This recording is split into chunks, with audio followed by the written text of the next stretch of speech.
जो rational number का set होता है वो रियल नंबर का सबसेट होता है, क्योंकि सारे रैशनल नंबर रियल नंबर होते हैं। यानी अगर हम कोई रैशनल नंबर लें, जैसे कोई भी रैशनल नंबर लिया हमने 2/3, तो क्या ये रियल नंबर भी होगा, है ना, तो ये रियल नंबर भी होगा। तो ऐसे ही हर एक क्यू का हर एक एलिमेंट, क्यू का मतलब रैशनल नंबर का सेट है, क्यू है रैशनल नंबर का सेट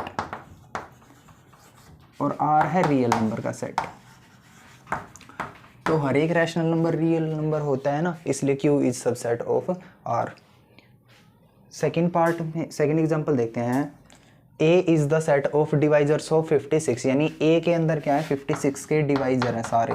तो 56 के डिवाइजर क्या है, देखो 1 और 56, 1 और इटसेल्फ तो होते ही हैं, तो 1 और 56 को अगर हम 1 को भी इंक्लूड करेंगे, उसके अलावा 2 भी इसको डिवाइड करेगा, 3 इसको डिवाइड नहीं करेगा, 4 इसको डिवाइड करेगा, 5 इसको डिवाइड नहीं करेगा, 6 नहीं करेगा, 7 करेगा, 8 करेगा, उसके बाद 14 इसको डिवाइड करेगा, उसके बाद इसको 28 डिवाइड करेगा और लास्ट 56 डिवाइड करेगा।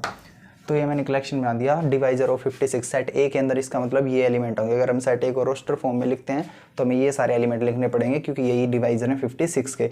अब सेट बी को देखते हैं। Set B is the set of all prime divisors of 56। B set के अंदर 56 के डिवाइजर लेने, लेकिन प्राइम डिवाइजर लेने हैं। तो इनमें से प्राइम नंबर कौन कौन से हैं? 2 प्राइम है, 7 प्राइम है, बस। तो 56 के प्राइम डिवाइजर सिर्फ 2 और 7 होंगे। तो इस तरीके से हम देख सकते हैं बी जो है वो हमने ए सेट से ही उठाया ना, तो बी के सारे एलिमेंट ए के अंदर प्रेजेंट है, इसलिए B is subset of A होगा। यहाँ पे B is subset of A. Third example देखते हैं। लेट ए 1 3 5। सेट ए के अंदर 3 एलिमेंट है 1 3 और 5 एंड बी सेट हमें सेट बिल्डर फॉर्म में लिखा हुआ है X collection of all X such that X is an odd natural number less than 6। यानी बी सेट के अंदर ओड नेचुरल नंबर लिखने हैं 6 से छोटे, लेस देन 6। तो 6 से छोटे ओड नेचुरल नंबर कौन से होते हैं? 3। 1 भी ओड नंबर होता है, नेचुरल होता है, और उसके बाद 5 ओड होता है, नेचुरल होता है, बस 6 से छोटे तो यही ओड नेचुरल होते हैं।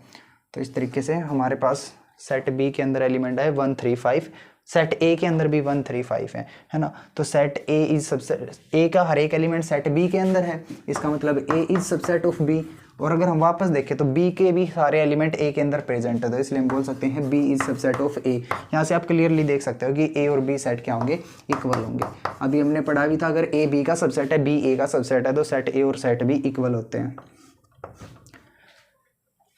एक और एग्जांपल देखते हैं। Let A is a set जिसके एलिमेंट है A E I O you, यानी वोवल्स लिखे हुए हैं। बी सेट है जिसके अंदर ए बी सी डी है। अब देखो ए का हर एक एलिमेंट बी के अंदर प्रेजेंट नहीं है, जैसे कि इसके अंदर ए का एलिमेंट है ई, लेकिन बी के अंदर प्रेजेंट नहीं है। यानी सेट ए का हर एक एलिमेंट सेट बी के अंदर नहीं है, इसलिए set A is not subset of B. Same to same B का हर एक एलिमेंट ए के अंदर नहीं है। देखो बी सेट के अंदर बी प्रेजेंट है लेकिन ए के अंदर नहीं है, इसलिए बी भी ए का सबसेट नहीं होगा। B is not a subset of A.